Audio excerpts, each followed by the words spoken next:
Hey, kia ora. Helen Brahms here, coming to you live from Surprise in Arizona. Hope you're having a super fantastic, sparkling day. Welcome to Before the Dirt Nap podcast number, what are we up to? 2079.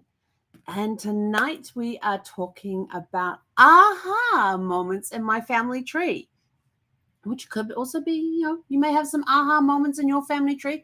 Basically, what we're looking at is breakthrough discoveries that changed everything.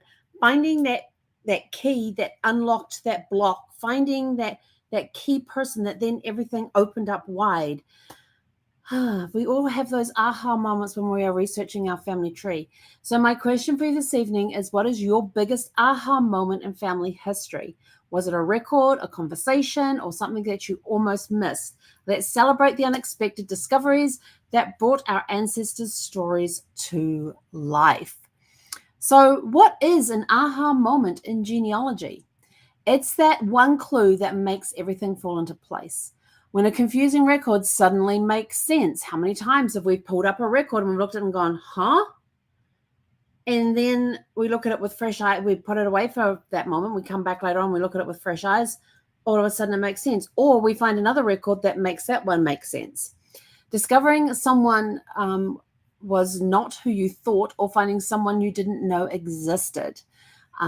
There's all these sort of like aha moments that come along, and it's finding that it's taking that person that's challenging you, that ancestor or the ancestor's siblings. Now, when we come to relatives and ancestors, direct line. This is my definition of it anyway, because I can keep it straight this way. Ancestors, direct line. So we're talking parents, grandparents, great-grandparents, second great-grandparents, third great-grandparents, fourth, all of them. Relatives, everybody else. That's as simple as that. So the relatives that are everybody else is like siblings, cousins, aunts, uncles, all of those things. All of those people, sorry. Ancestors, direct lines. Relatives, everybody else, the people who are related to the ancestors. Okay, so, sometimes you can find some surprise people on the tree and go, oh, didn't know that person was there. Oh, we found this person. And then you find out that, oh, hang on, they're not related to us. And then through going through and checking the records, you suddenly go, oh, they're not related to us. That's the one we're supposed to be looking at. So there's a lot of aha moments, and there's aha moments that will happen at 2, 3 o'clock in the morning if you are like me and you are staying up all night because you've gone down that rabbit hole and you've totally lost track of time. You are in the zone, and the zone is nothing else matters. Yes, you are in the zone. You are solely focused on finding this person, or you're going down the rabbit hole or whatever it is, and all of a sudden, 2:27 a.m., you suddenly go, yes, I found them. Yes, you found that missing piece. That is your aha moments. Those are your great aha. They could be a great aha. It could be a slightly aha, because it's sort of like, oh, that's what I'm missing. And now that piece leads you over to this bit, which leads you to this bit, which leads you to this bit, which helps you find this person over here. Yeah, we all have those aha moments. They are fantastic. We love aha moments. So real examples of aha moments is a faded name on a witness signature that turned out to be a sibling. Whenever you're looking at any record, if you're looking at a marriage record, who were the witnesses? Who were the witnesses that witnessed the marriage? All the marriage certificates have the person, the people who signed. If you work it out, it could be a sibling to the bride or the groom, and that you didn't know that they had, but all of a sudden that name becomes clear. You're able to read that name, and you're like, well, who is this person? You start researching and find out that it's a sibling to the bride or the groom. Even if they have different last names, it could be a sister who is married, and she's signed her married name. So look for those clues. When you're looking at a census report and you see a border there, and you're like, hang a sec, wait one, you go and check their marriage certificate, and is that the same person they got married to? It could be mum and dad and their kids, and then there's a border. And the border could be the future spouse of one of the children. It's listed as a border. Sometimes a border could also be an in-law as well. So when you see those borders, check them out. Take a little closer look at them, because they could be a future spouse, or they could be They could be an in-law of to the head of the house, but rather than putting them as an in-law, they put them as a boarder. So check those ones as well. Finding a grandmother's name or a great-grandparent's name that has been spelled differently can suddenly open the door to immigration records. It could be she had one of those names that she did not herself know how to spell because she was illiterate.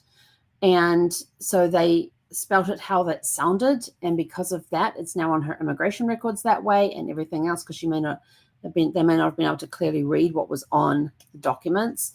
And so they've spelled it how they thought it was spelled. And all of a sudden now you find her immigration records and a few others as well.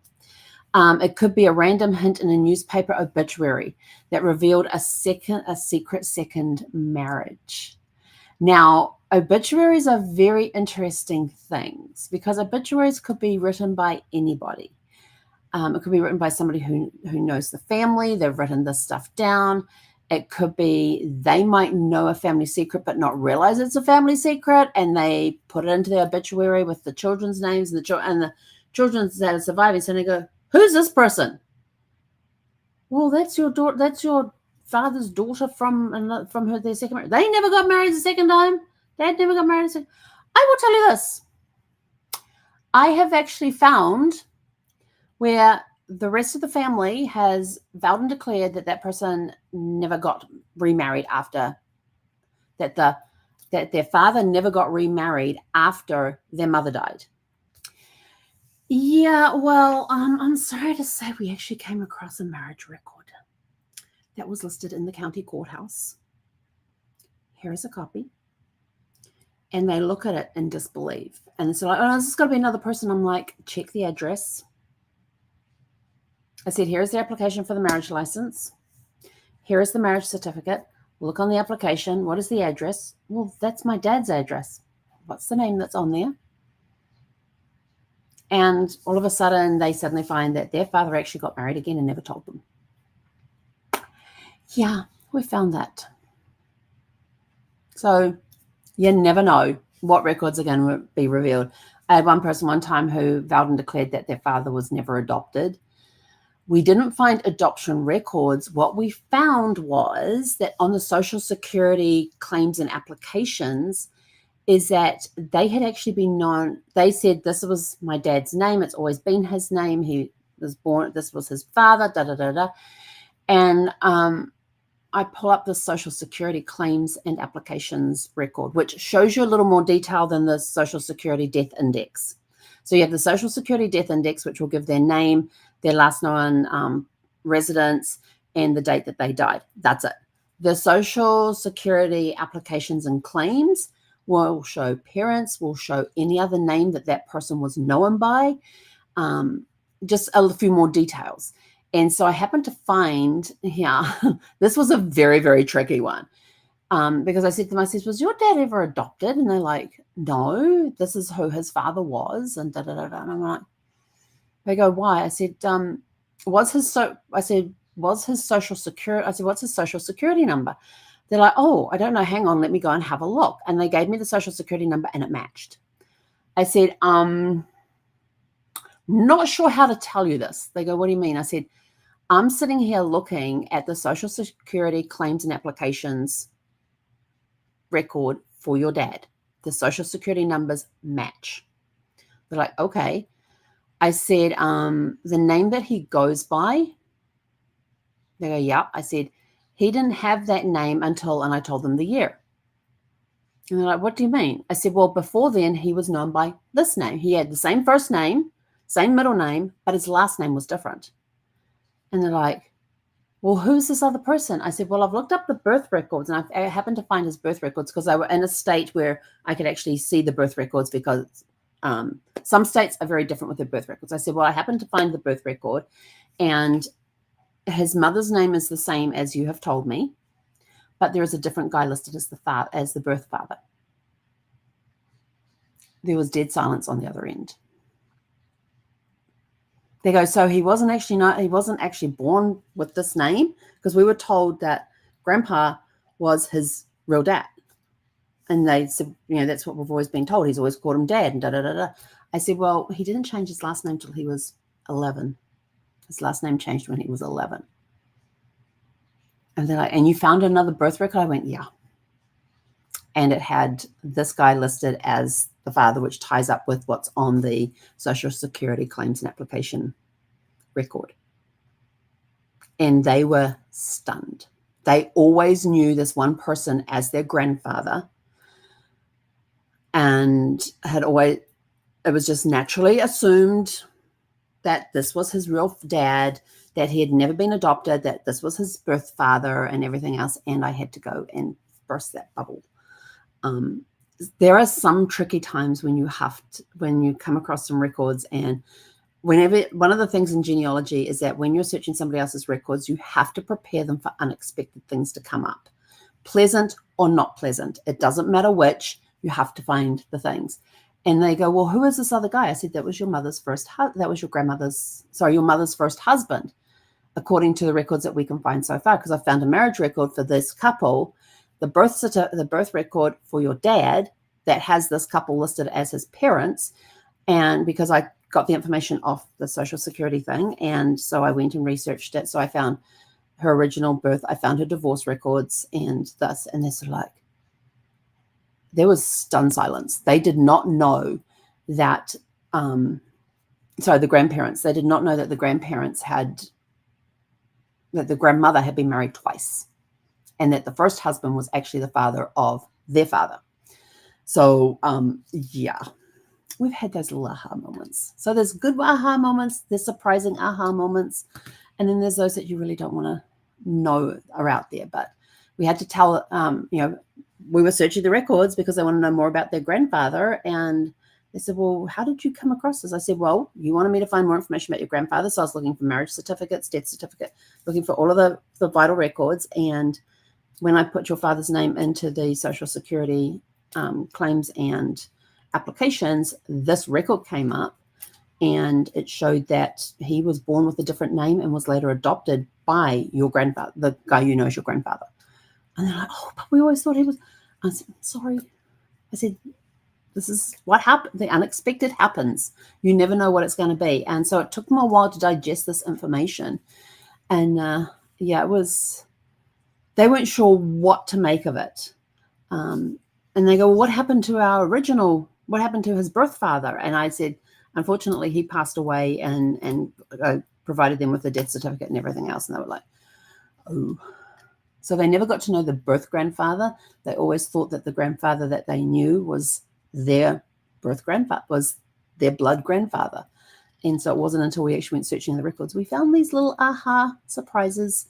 Yes, there are surprises that happen in this. So,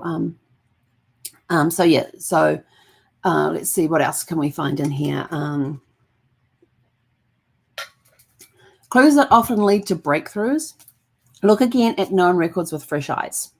Obituary, probate records, land deeds that mention unexpected people.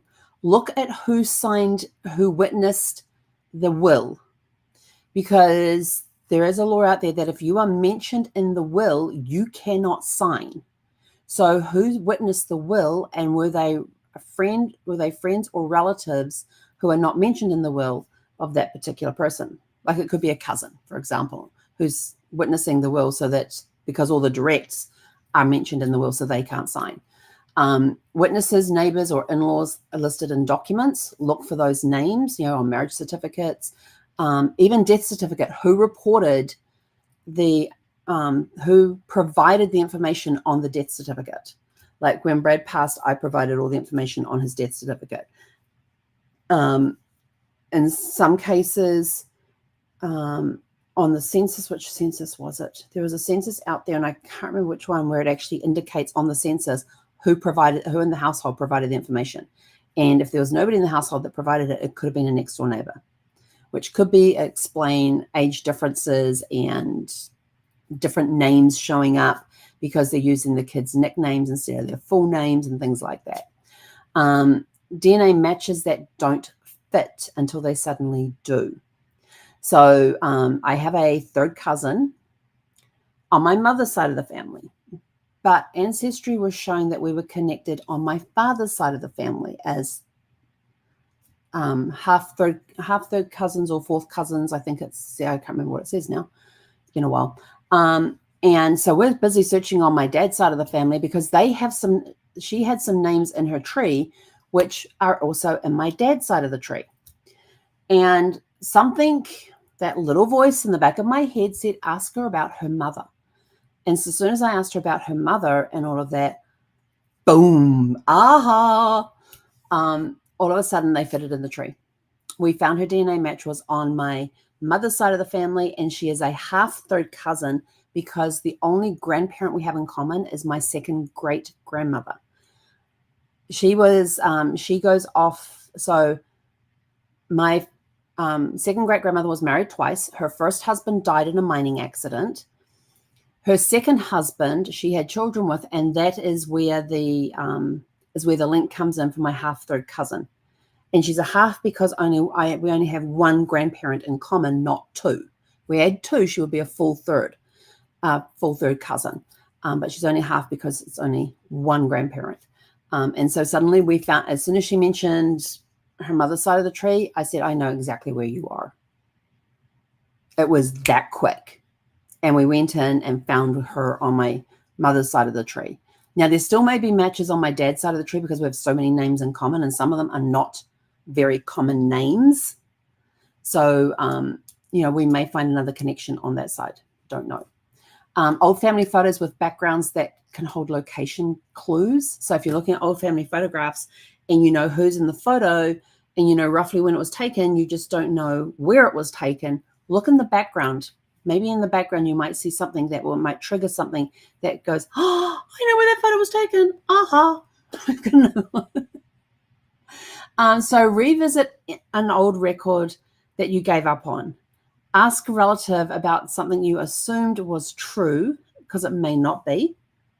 Try looking at your ancestors' life sideways. What was happening around them? Who was around them at the time? What was taking place in history at that time in that location?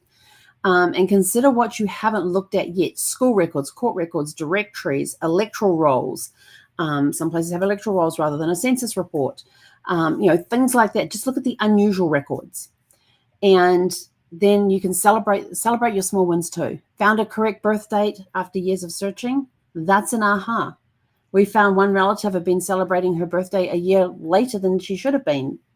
No, sorry, 2 days later than she should. Was it a day later? A day later. I think it was my mother-in-law. I'm trying to remember. My mother-in-law, we were celebrating her birthday on the 8th, and it was actually the 7th, or it was the other way around. There's a 7 and an 8 involved in there, and I can't remember if when we found the birth record, it was the 7th and we'd been celebrating on the 8th, or we'd been celebrating on the 7th and it was the 8th. It was one of those two. I can't remember which way we did, but we finally found her correct birth date. I mean, she thought hers was on whichever day it was, and so that's what we celebrated. But when we actually found her birth record, she was like, oh, so I've been celebrating my birthday on the wrong day. I said, now you have an option. She goes, what's that? I said, do you want to celebrate it on the real date, or do you want to keep doing the day you've always been celebrating? It's only a day apart.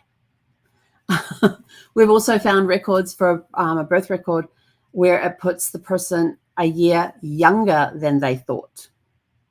They thought they'd been married in 1 year, and they'd actually been married a year later. Born a year later. So we found those as well.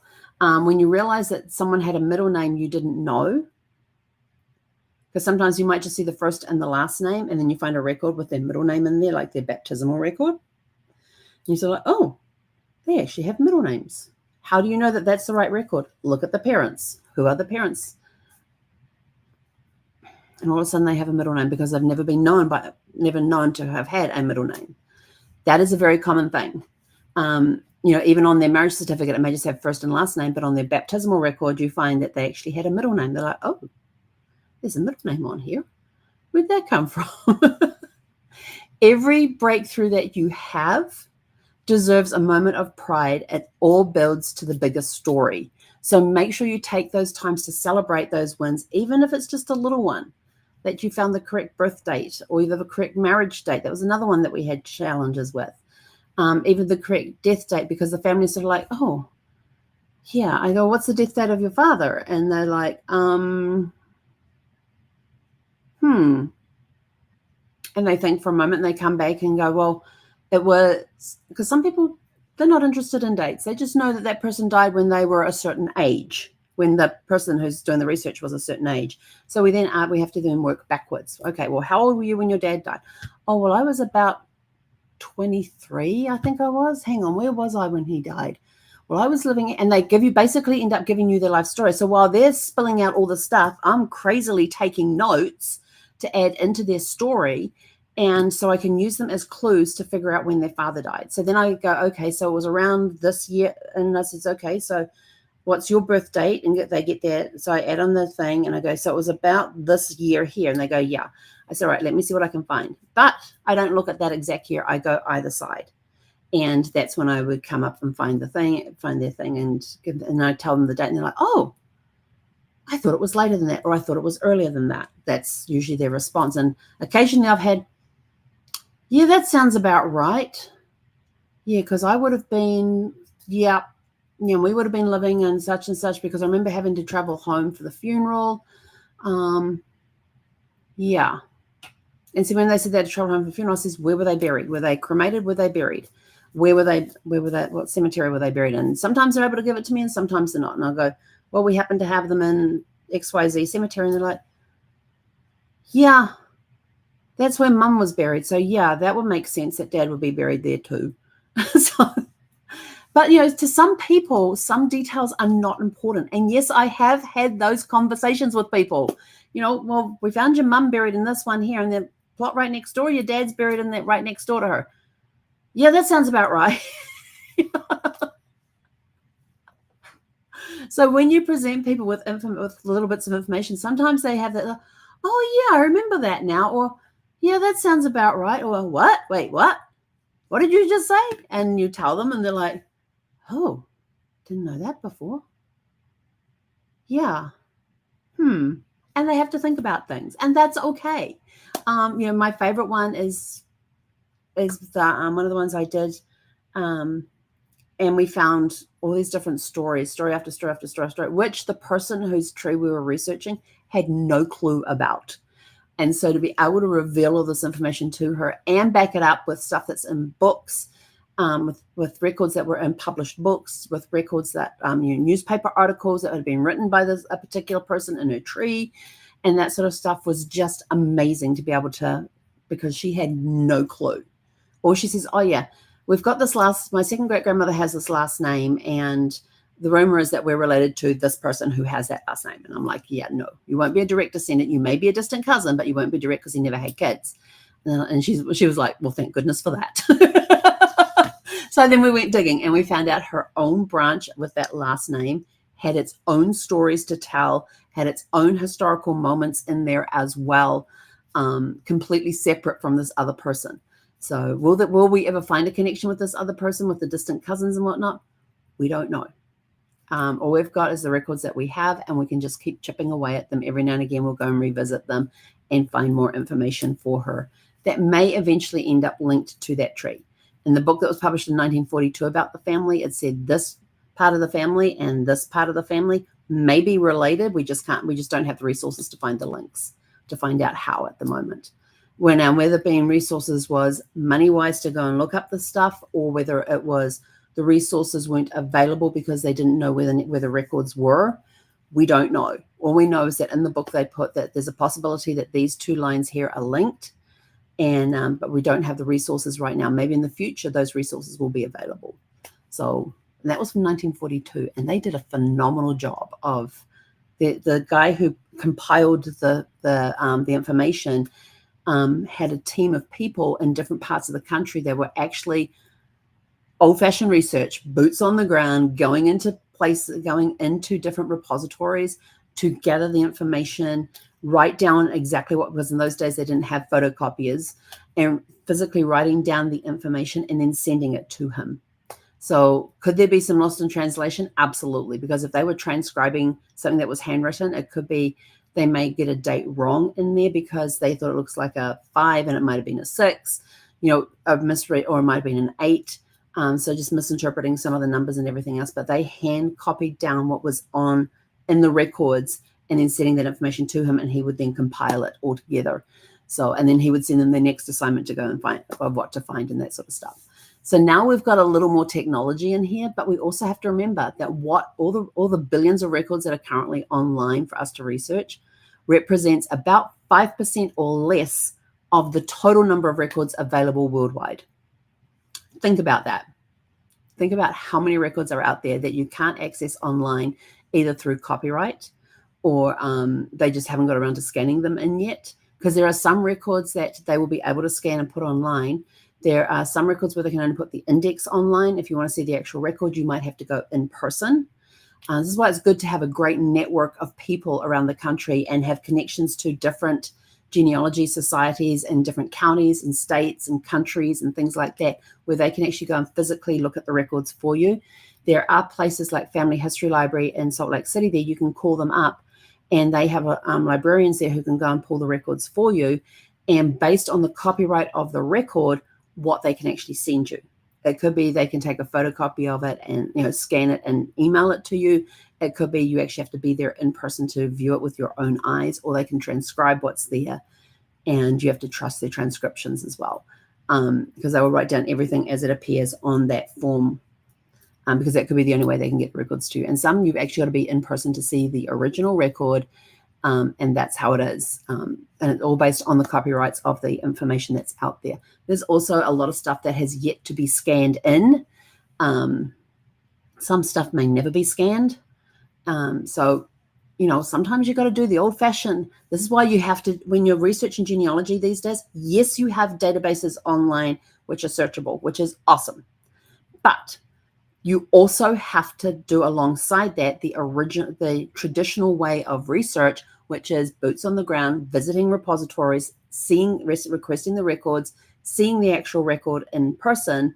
And sometimes they'll let you take a photo of it with your phone or scan it or something like that. But just be aware there are some records out there that you have to be in person to see. So yes, you might have to do some traditional methods of traveling to go and see places, contacting local genealogy societies to see if they can get the records for you. There's a slew of tools out there that you can use, and resources and things. So it's not just everything online. Remember, you've got to go offline sometimes and do some old-fashioned research. But with that, those are your aha moments. So, things like, okay, so let's go over the ways that you can find these different things. It's like revisit old records, birth, marriage, death, census records with fresh eyes. Zoom in on old photographs, what's in the background.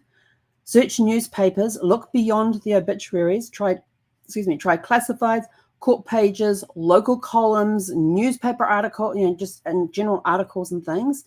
Sometimes in the newspaper articles, you might find the name for the school that they attended, where it lists who got what award for an award ceremony or something like that as well. Review your DNA matches again, anything new.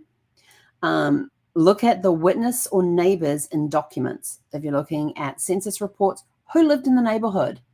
If you're looking at wills, who signed the wills? If you're looking at marriage certificates, who witnessed the marriage?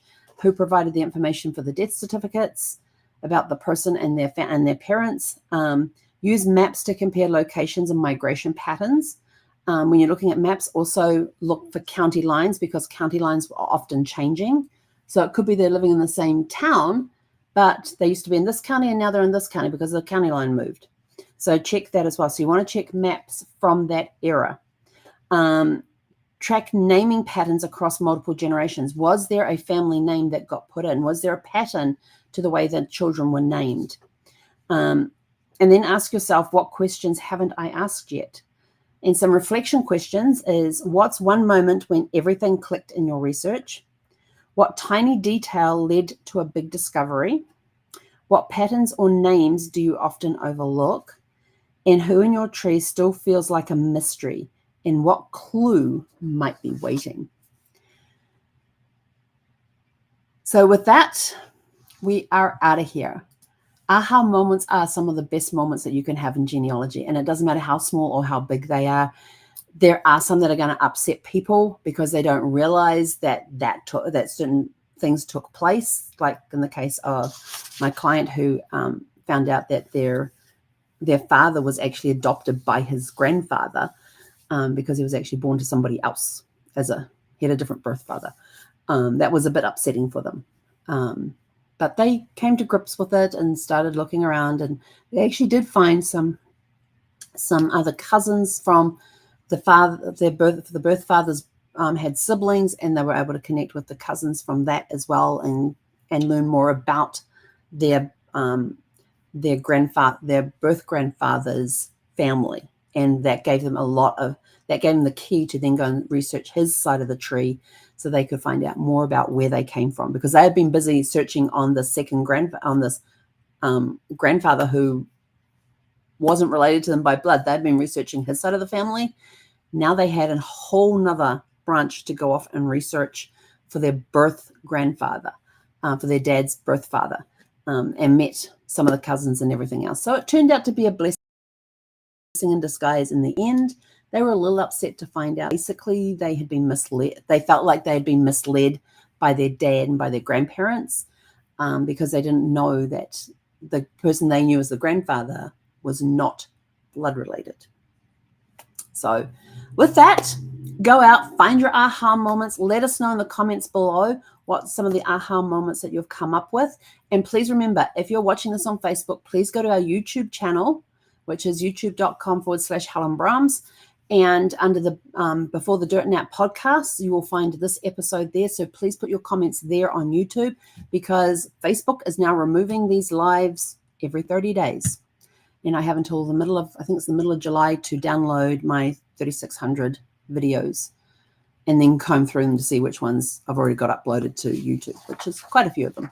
So anyway, with that, we are out of here. Go out, have a super fantastic sparkling evening, and we'll catch you guys back here tomorrow evening at 6 p.m. Pacific. Hey,